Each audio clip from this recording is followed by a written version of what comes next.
සුබෝදෑසනක් ආදරණීය ඔයාලා සියලු දෙනාටම මම මේ අවස්ථාවේදී මේ ලයිව් එකක් ඉන්න කල්පනා කරේ විශේෂයෙන්ම අපේ රටට අපේ ආදරණීය ජනතාවට විශාල ව්‍යසනයක් වෙලා දැවැන්ත කඩාවැටීමක් වෙච්ච වෙලාවක ඒ සියලු දෙනාටත් රටවැසියන්ට වගේම මේ මාතෘ භූමියටත් නැවත නගා සිටීම සඳහා අපි ශක්ති ප්‍රමාණයෙන් අතහිත දෙන්නට ඕනි. අන්න ඒ වෙනුවෙන් ඔබට යම් ආරාධනාවක් කරන්නත් ඒ වගේම මා ලැබපු අත්දැකීමෙන් යම් ප්‍රමාණයක් ඔබ එක්ක බෙදා හදා ගන්නත් තමයි මේ අවස්ථාව කරගත්තේ. එතකොට දිත්වා සිලිකු නාටුවෙන් මධ්‍යම කඳුකරය වගේම බහුතරයක් අපේ දිස්ත්‍රික්ක අතුරින් යට වුණා විතරක් නෙවෙයි නායාම් වලින් ඒ වගේම සොලිකු නාටුවෙන් ගෙවල් විනාශ වීමෙන් ජීවිත අහිමි වීමෙන් දැවැන්ත කඩාවැටීමකට ලක් වුණා මානසික සහ කායික වශයෙන්ුත් භෞතික වශයෙන්ුත්. එතකොට අපි දහසක විතර කණ්ඩායමක් පළවෙනිදා අපි නුවර ප්‍රදේශයට ගිහිල්ලා අපිට ගෙන යන්න පුළුවන් හැම උපකරණයක්ම අපි අරගෙන ගියා.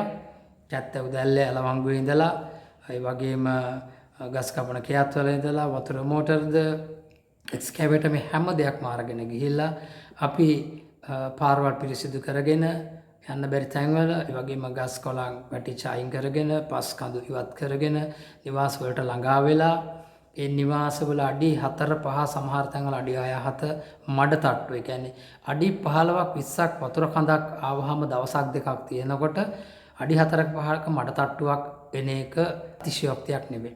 විශේෂයෙන්ම මේ මහවැලි ගඟ ආශ්‍රිතව මෙන්න මේ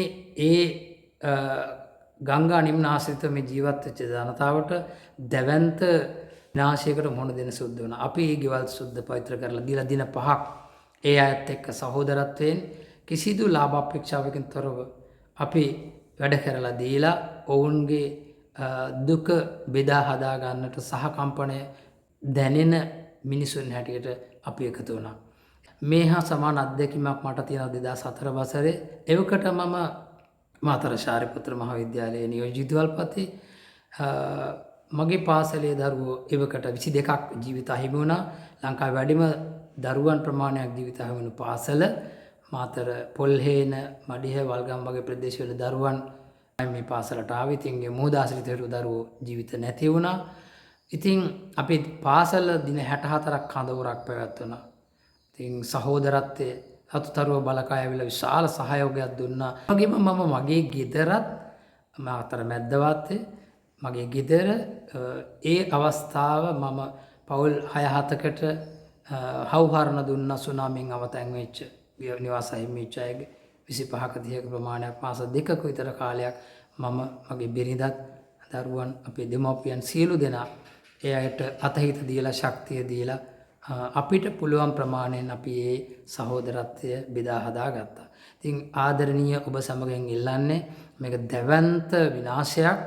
BBC නිවුස් වල මම ඇහුවා එක්තරා නිවුස් බුලටින් එකක ඒ නිවේදිකාව කියනවා ලංකාව නැවත ගොඩ ගන්න මේ ව්‍යසනය නිසා වෙච්ච පාඩුවෙන් නැවත ගොඩ එන්න අවුම වශයෙන් ඩොලර් බිලියන 7ක ප්‍රමාණයක් අවශ්‍යයි කියලා.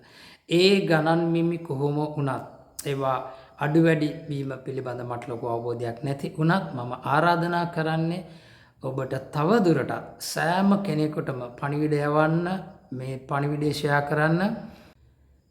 මේ මිනිසුන්ගේ කඳුල සිනහව බවට පෙරලන්න ඔබට පුළුවන්. අපි ඔක්කොම එකතු වෙමු ලෝකවාසී සියලුම ජාති ආගම් ભેදයකින් තොරව අපිට හැකි මූල්‍ය ආධාරයක් හැකි ප්‍රමාණයකින් මේ රට නැවත නගා සිටවන්න ශක්තිය දෙමු කියන ආදරණීය ඉල්ලීම කරනවා. ඒ වගේම ඔබට තවමත් ඉඩ තියෙනවා ලාංකික ආදරණීය සහෝදරයා සහෝදරිය දුවේ පුතේ අම්මේ තාත්තේ යන්න ඒ අවතැන් වෙච්ච පැතිවලට ඒ පැතිවලට ගිහිල්ලා තවමත් මේ වේදනාවෙන් පීඩිත මිනිස්සුන්ගේ ඒ වේදනාව බෙදා හදා ගනිමින් උන්ට මානසික ශක්තියක් දෙන්න ආර්ථික හයියක් දෙන්න පුළුවන් නම් පුංචි හෝ පරිත්‍යාගී දරුවෙකුට පොතක් පෑනක් වෙන්න පුළුවන්.